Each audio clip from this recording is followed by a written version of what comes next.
Student स्वागत है आपका अपने चैनल कॉमर्स गुरुजी पर। और कल जो हमने बजट वाली वीडियो अपलोड करी थी उसमें मैंने आपको रेवेन्यू रिसीप्ट तक बता दिया था।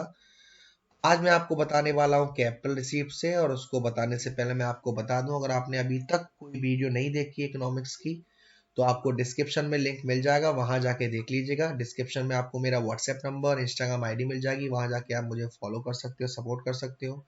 और अगर आप मेरे से क्लासेस लेना चाहते हो तो आप मेरे व्हाट्सएप नंबर पर ग्रुप में ऐड हो सकते हो, पूछ सकते हो, प्राइवेट क्लास भी ले सकते हो। चलो, नेक्स्ट हेडिंग है हमारी कैपिटल रिसीप्ट। कैपिटल रिसीप्ट कौन सी रिसीप्ट है? जब मैंने आपको बताया कि रेवेन्यू रिसीप्ट हमारी वो रिसीप्ट होती है जिसके आने से सरकार की किसी भी एसेट्स और लायबिलिटी पर फर्क नहीं पड़ेगा, तो कैपिटल रिसीप्ट क्या होगी? कैपिटल रिसीप्ट वो रिसीप्ट है जिसके आने से सरकार की एसेट्स और लायबिलिटी पर फर्क पड़ेगा। तो capital receipts are those money received of the government which show the following two characteristics.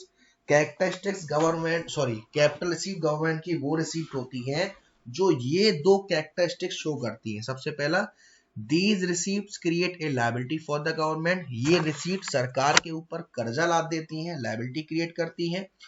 For example, loans by the government are a liability. अगर सरकार ने लोन लिया है तो पैसा तो आ रहा है, लेकिन इसके साथ साथ सरकार के ऊपर लायबिलिटी भी बन रही है, ये उन्हें पेड करना पड़ेगा, इसीलिए ये एक कैपिटल रिसीप्ट है। और इन रिसीप्ट से सरकार की एसेट्स में भी कमी आती है, जैसे money receive by the government by selling its share. अगर सरकार ने अपने शेयर बेच दिए, अपनी कोई एसेट्स बेच दी, तो पैसा तो आ रहा है लेकिन एसेट्स क्या हो गई? कम हो गई। तो ये दो एग्जाम्पल हैं कि अगर लायबिलिटी पर फर्क पड़ रहा है और एसेट में फर्क पड़ रहा है तो वो हमारी क्या है? Capital receipt. तो अगर शॉर्ट में देखा जाए तो capital receipt are those money receipt of the government which either create a liability for the government or cause a reduction in its assets. Capital receipt हमारी वो रिसीप्ट है जो या तो सरकार के ऊपर लायबिलिटी क्रिएट कर रही है या सरकार की एसेट्स में कमी ला रही है। तो कैपिटल रिसीप्ट होती है जो गवर्नमेंट की, वो ऐसे क्लासिफाई करी गई है कि recovery of loan, borrowing and other liability और अदर रिसीप्ट। अब रिकवरी ऑफ लोन का मतलब क्या है? The central government offers loan to the state government to cope with financial crisis. जो हमारी सेंट्रल गवर्नमेंट होती है वो स्टेट गवर्नमेंट को जब उनके पास फाइनेंशियल दिक्कत चल रही होती है उस समय लोन देती है। When these loans are recovered, assets of the government are reduced. जब इन लोन को रिकवर किया जाएगा, दिया जाएगा, तो भाई जाहिर सी बात है जो सरकार की एसेट्स है वो कम होगी, कैसे ना कैसे पेमेंट करना पड़ेगा, इसीलिए ये एक कैपिटल रिसीप्ट है। Borrowing and other liability, while lending creates assets, borrowing creates liability. जब हम किसी को पैसा देते हैं तो उससे हमारी एसेट्स में कमी आ रही है, जब हम किसी से पैसा लेते हैं तो वो उससे हमारी लायबिलिटी क्रिएट हो रही है। अकॉर्डिंगली बोरोइंग का मतलब है एक कैपिटल रिसीप्ट। बोरोइंग कैसे हो सकती है? Borrowing general public, borrowing from the general public जिसको हम मार्केट बोरोइंग भी कहते हैं, आरबीआई से और रेस्ट ऑफ द वर्ल्ड से। फिर आपको दे रखा है अदर रिसीप्ट जिसमें आपको दे रखा है डिसइन्वेस्टमेंट। डिसइन्वेस्टमेंट का मतलब है जब सरकार अपनी संपत्ति को बेचती है प्राइवेट सेक्टर में तो उसे हम कहते हैं डिसइन्वेस्टमेंट, जहां से हमारे पास पैसा तो आता है लेकिन एसेट्स कम हो जाती है। तो other receipt, these receipt include disinvestment. It is the opposite of investment. Investment का जस्ट अपोजिट होता है डिसइन्वेस्टमेंट। डिसइन्वेस्टमेंट जब होता है जब गवर्नमेंट अपने शेयर्स को, पब्लिक सेक्टर के शेयर्स को प्राइवेट सेक्टर में बेच रही है। इसका मतलब होता है जहां पे ओनरशिप ट्रांसफर हो रही है, पहले वो पब्लिक सेक्टर पे मालिकाना हक था, अब कहां चला जाएगा? प्राइवेट सेक्टर पर। Leading to privatization, money receive through disinvestment is treated as capital receive because it causes reduction in assets of the government. अगर सरकार डिसइन्वेस्टमेंट करती है, प्राइवेटाइजेशन करती है, तो इसकी वजह से सरकार के पास पैसा तो आ रहा है लेकिन सरकार की जो एसेट्स है उसमें कमी आ रही है। तो अब आता है एक्सपेंडिचर की बात। अभी तक आपने देखा था बजट रिसीप्ट जहां पे हमने कैपिटल रिसीप्ट और रेवेन्यू रिसीप्ट को देखा। अब हम देखेंगे बजट एक्सपेंडिचर। एक्सपेंडिचर यानी खर्चा। तो budget expenditure refers to estimated expenditure of the government during the fiscal year. सरकार का आने वाले साल में कितना खर्चा हो सकता है, एस्टिमेटेड खर्चा है, उसको हम कहते हैं बजट एक्सपेंडिचर, जिसके भी दो टाइप है, रेवेन्यू एक्सपेंडिचर और कैपिटल एक्सपेंडिचर। डेफिनेशन सेम रहेगी। रेवेन्यू एक्सपेंडिचर हमारा वो खर्चा है जो सरकार अगर खर्चा करती है तो सरकार की कोई भी एसेट्स नहीं बनेगी और ना ही लायबिलिटी पर फर्क पड़ेगा। लेकिन कैपिटल एक्सपेंडिचर वो खर्चा है जिसे करने से सरकार की एसेट लायबिलिटी पर फर्क पड़ेगा। तो क्या है रेवेन्यू एक्सपेंडिचर की definition? Revenue expenditure of the government is that expenditure which show the following two characteristics. Revenue expenditure वो expenditure है जो ये दो characteristics show करता है। सबसे पहला, it does not create any assets for the government. सरकार के लिए कोई भी assets create नहीं करता। For example, सरकार जो old age pension पर खर्चा करती है, स्कॉलरशिप वगैरह देती है, ये उनके लिए एक रेवेन्यू एक्सपेंडिचर है। खर्चा तो कर रही है लेकिन उसको करने से सरकार की किसी भी एसेट्स और लायबिलिटी में फर्क नहीं पड़ रहा, इसकी वजह से सरकारी कोई एसेट्स नहीं बन रही। और it does not cause any reduction in liability, liability भी कम नहीं होती। जब सरकार ग्रांट्स वगैरह देती है, नेचुरल क्लेमिटी आती है, भूकंप आता है, बाढ़ वगैरह आती है, उस समय फाइनेंशियल स्टेबिलिटी देने के लिए सरकार जो खर्चा करती है वो भी करने से सरकार की कोई लायबिलिटी कम नहीं हो रही। इन शॉर्ट अगर बात करें तो रेवेन्यू एक्सपेंडिचर हमारा वो एक्सपेंडिचर है जो कि एक्सपेंडिचर किया जाता है गवर्नमेंट के द्वारा फिस्कल ईयर में और जिससे सरकार की किसी भी एसेट्स और लायबिलिटी को फर्क नहीं पड़ता। कुछ इंपोर्टेंट आइटम दे रखे हैं जो वेज बिल पर खर्चा, interest payment, expenditure on subsidy और डिफेंस परचेज, ये एग्जांपल दे रखे हैं रेवेन्यू एक्सपेंडिचर के। अब बात आती है कैपिटल एक्सपेंडिचर की। कैपिटल एक्सपेंडिचर क्या है?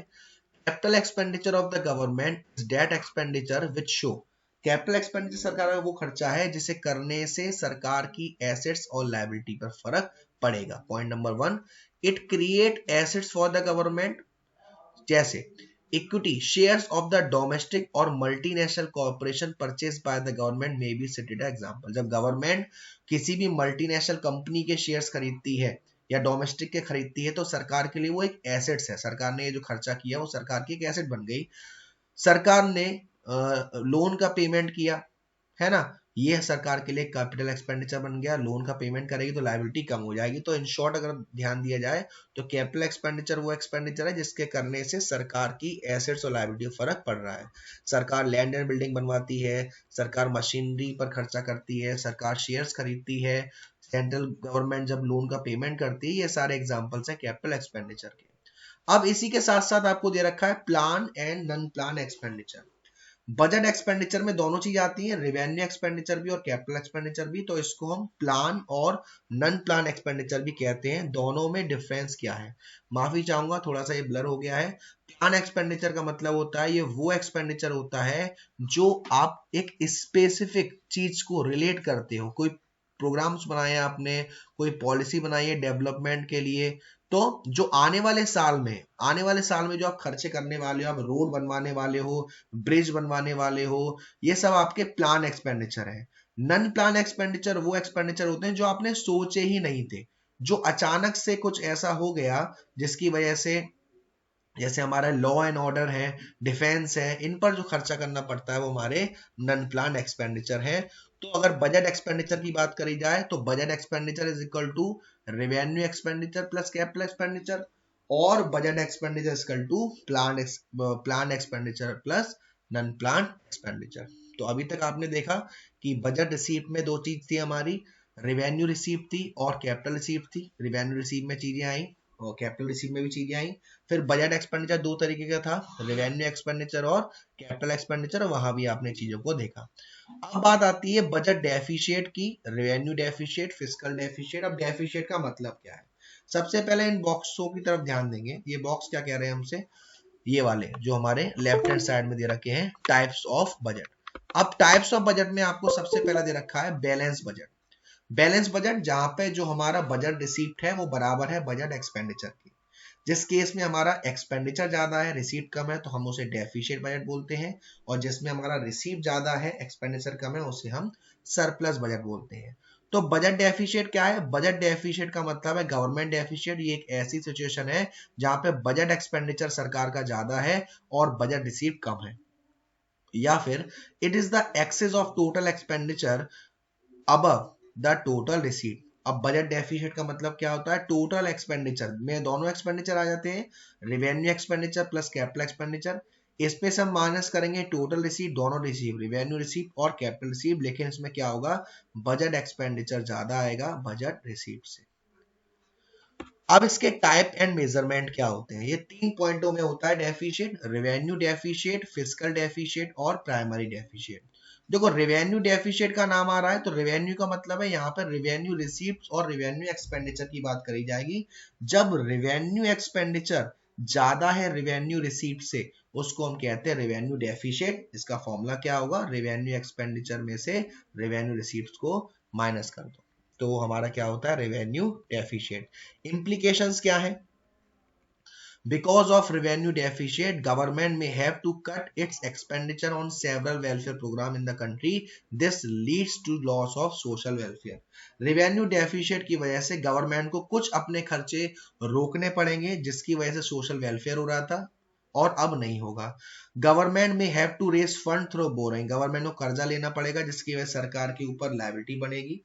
गवर्नमेंट को डिसइन्वेस्टमेंट भी करना पड़ेगा, अपने शेयर्स वगैरह बेचने पड़ेंगे ताकि उनके पास ये सिचुएशन को सही किया जाए। अब 3 ways of managing revenue deficit, 3 तरीके अभी आपने देखा, बोरिंग करें, डिसइन्वेस्टमेंट करें, ये दोनों ही किसकी तरफ इंडिकेशन कर रहे हैं, कैपिटल एक्सपेंडिचर की तरफ, है ना। बोरोइंग्स करेंगे तो कैपिटल रिसीप्ट होगी, डिसइन्वेस्टमेंट करेंगे तो अभी कैपिटल रिसीप्ट करेगी, और सब्सिडी कम करें। ऐसा करके रेवेन्यू डेफिशिएट की जो कंडीशन है उससे सही किया जा सकता है। अब बात आती है फिस्कल डेफिशिएट की। अब देखिए बहुत ही ध्यान से समझिएगा, फिस्कल डेफिशिएट का मतलब है जहां पर टोटल एक्सपेंडिचर ज्यादा है टोटल रिसीप्ट से, लेकिन जो टोटल रिसीप्ट है उसमें 2 रिसीप्ट होती हैं, रेवेन्यू रिसीप्ट और कैपिटल रिसीप्ट। तो यहां पे फॉर्मूला होता है टोटल एक्सपेंडिचर में दोनों एक्सपेंडिचर आ गए, रेवेन्यू एक्सपेंडिचर और कैपिटल एक्सपेंडिचर। मैं इसको यहाँ पे आपको ऐसे भी समझा देता हूँ व्हाइट बोर्ड से ताकि इसमें दिक्कत नहीं आए, बहुत ही इंपॉर्टेंट है। देखिए फिस्कल डेफिशिएट में क्या होता है, फिस्कल डेफिशिएट का हमारा जो फॉर्मूला है वो है टोटल एक्सपेंडिचर। टोटल एक्सपेंडिचर का मतलब है जहां पर दोनों चीजें आ गई, revenue expenditure plus capital expenditure. अब इसमें से माइनस करते हैं टोटल रिसीप्ट। अब टोटल रिसीप्ट में दोनों रिसीप्ट आती हैं, रेवेन्यू रिसीप्ट भी और कैपिटल रिसीप्ट भी। और कैपिटल रिसीप्ट में आपने 3 पॉइंट पढ़े थे, एक हमारा रिकवरी ऑफ लोन था, एक बोरोइंग एंड अदर लायबिलिटी थी और एक डिसइन्वेस्टमेंट था। तो जब आप फिस्कल डेफिशिएट निकालेंगे तो कैपिटल रिसीप्ट में आपको इस पोर्शन को नहीं लेना है, बोरोइंग एंड अदर लायबिलिटी को नहीं लेना है, क्योंकि वही फिस्कल डेफिशिएट होता है। तो इसीलिए जब आप इस फॉर्मूले को करेंगे तो आपको टोटल रिसीप्ट में कैपिटल रिसीप्ट्स के अंदर बोरोइंग एंड अदर लायबिलिटी को नहीं लेना है सर, क्योंकि वही फिस्कल डेफिशिएट है। ये इसकी डेफिनेशन कह रही है कि fiscal deficit is the excess of total expenditure over total receipt. Total expenditure ज्यादा है टोटल रिसीप्ट से, और जो रिसीप्ट होनी चाहिए बोरोइंग के अलावा होना चाहिए। यहाँ फॉर्मूला भी दे रखा है, टोटल एक्सपेंडिचर में दोनों एक्सपेंडिचर आ गए, माइनस टोटल रिसीप्ट में other than borrowing, capital receive होनी चाहिए अदर देन बोरोइंग, ठीक है ना। तो in fact fiscal deficit is the estimation of total borrowing by the government, क्योंकि जो गवर्नमेंट की टोटल बोरोइंग का एस्टिमेशन है उसी को हम फिस्कल डेफिशिएट कहते हैं और उसी को हम ग्रॉस फिस्कल डेफिशिएट कहते हैं।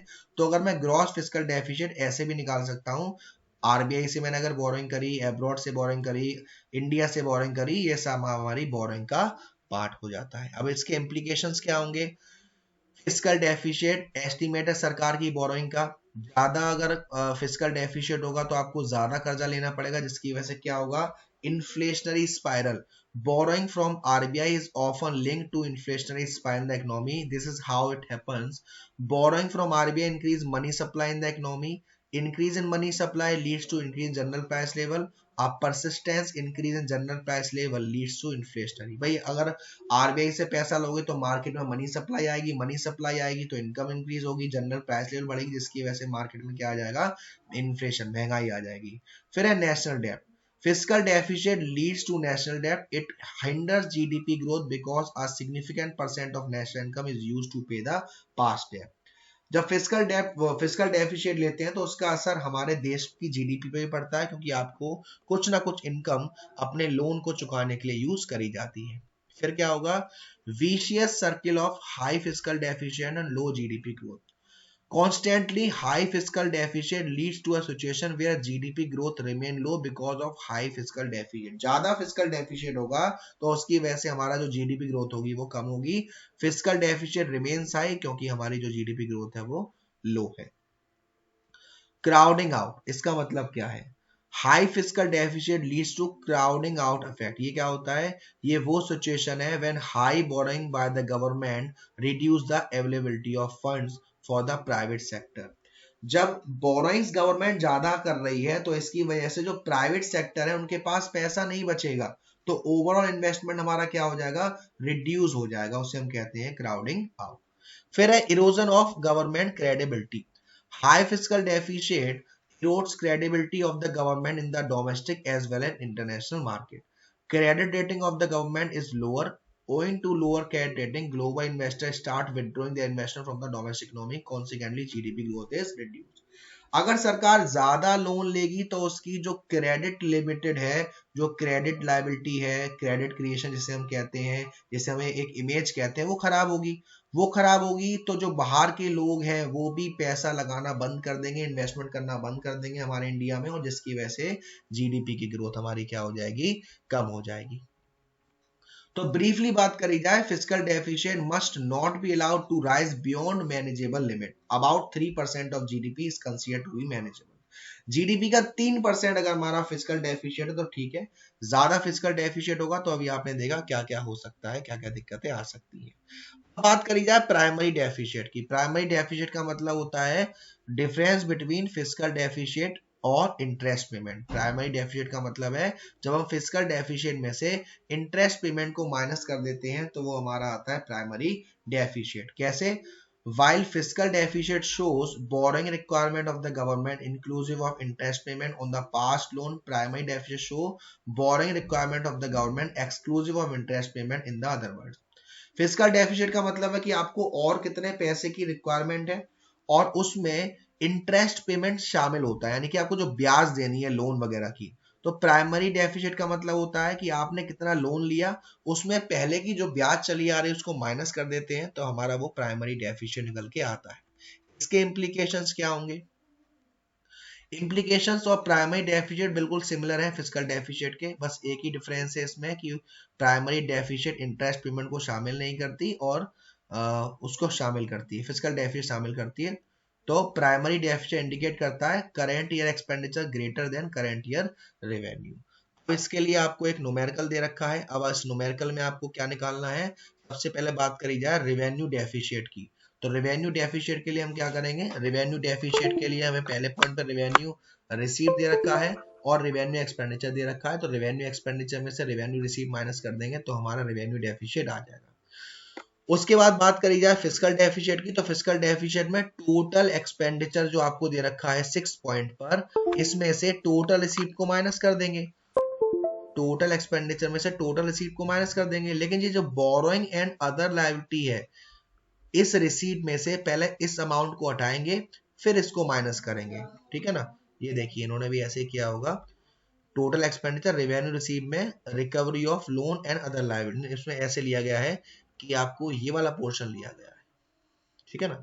और थर्ड आपको प्राइमरी डेफिसिट मालूम ही है, फिस्कल डेफिसिट में से इंटरेस्ट पेमेंट माइनस कर देंगे तो हमारा प्राइमरी डेफिसिट आ जाएगा. नेक्स्ट हेडिंग है हमारी balance and unbalance budget. Balance budget का मतलब क्या है? A balance budget is that budget in which government receipts are equal to government expenditure. Balance budget का मतलब है जहां पे जो गवर्नमेंट रिसीप्ट है वो गवर्नमेंट एक्सपेंडिचर के बराबर है. इसके फायदे और डिमेरिट्स क्या है? पहला फायदा ये है government does not indulge in wasteful expenditure. सरकार को कोई भी फालतू का खर्चा नहीं करना है. बैलेंस बजट इंश्योर करता है कि हमारा जो गवर्नमेंट है वो फाइनेंशियल स्टेबल है, उन्हें अब किसी से लोन वगैरह लेने की जरूरत नहीं है. हाउएवर जब जनरल डिप्रेशन हुआ था 1930 में तो इस पॉलिसी को काफी ज्यादा क्रिटिसाइज किया गया था. It was then the following shortcoming of balance budget are highlighted. Balance budget की कुछ हानियां कह सकते हो, डिमेरिट्स कह सकते हो सामने आई. सबसे पहला, balance budget does not offer any solution to the problem of unemployment. Balance budget से जो बेरोजगारी होती है उस पर कोई फर्क नहीं पड़ता. Particularly when unemployment is linked with the lack of AD, it happened in most European countries during 1930. अब बेरोजगारी होगी तो उसका असर पड़ेगा हमारी एडी पर. दूसरा है balance budget is not conducive to growth in less developed country. जो लेस डेवलप्ड कंट्री है वहां पे बैलेंस बजट का कोई फायदा नहीं है, क्योंकि आपको इकोनॉमी को बढ़ाने के लिए इन्वेस्टमेंट करना पड़ेगा, जिसकी वजह से डेफिशिएंट बजट हो जाएगा। तो यहाँ पर एक एग्जांपल दे रखा है जिसका आपको नहीं करना है, कोई मीन नहीं है, ना ही इतना इंपॉर्टेंट है। सेकंड है अनबैलेंस बजट। अब अनबैलेंस बजट का मतलब क्या है? अगर हमारा डेफिशिएट है या सरप्लस है तो वो एक अनबैलेंस बजट है। And unbalance budget is that budget in which receipts and expenditure of the government are not equal. Unbalance budget वो बजट है जहां पे सरकार की रिसीप्ट्स और एक्सपेंडिचर बराबर नहीं है। वो सरप्लस भी हो सकती है, वो डेफिशिएट भी हो सकती है। सरप्लस का मतलब क्या होता है? This is a budget in which government receipts are greater than government expenditure. ये वो बजट है जहां पे सरकार की रिसीप्ट ज्यादा होती है, एक्सपेंडिचर कम होती है। मेरिट्स क्या है? Surplus budget is desire when the economy is battling inflation due to excess AD. Surplus budget जब होता है जब हमें क्या चाहिए, हम इन्फ्लेशन वाली कंडीशन में है। सरप्लस बजट से क्या होता है, हमारा जो इन्फ्लेशनरी गैप है वो कम किया जाता है, एक्सेस एडी को कम किया जाता है, एडी को कम किया जाता है। कैसे? Rise in revenue collection bye the government, सरकार के पास पैसा ज्यादा आएगा और वहां पे वो सरकार अपने खर्चे कम कर देगी। डिमेरिट्स क्या है? डिमेरिट्स ये है कि अगर कंडीशन डिप्रेशन वाली है तो वहां पर ये काम नहीं करेगा, ये पॉलिसी फॉलो नहीं करी जाएगी। सेकंड है डेफिशिएट बजट। डेफिशिएट बजट वो होता है जहां पे सरकार के खर्चे ज्यादा हैं और सरकार पे इनकम कम है, यानी government expenditure is greater than government receive. अब इसके मेरिट डिमेरिट्स क्या है? वही इसका सेम उल्टा। डिप्रेशन वाली कंडीशन में इसका फायदा मिलेगा, है ना। डिप्रेशन वाली जब कंडीशन चल रही है तो इस इंस्ट्रूमेंट का फायदा मिलेगा, लेकिन अब इसका डिमेरिट सेम, इन्फ्लेशन वाली कंडीशन में इसका कोई भी इंपैक्ट नहीं पड़ेगा।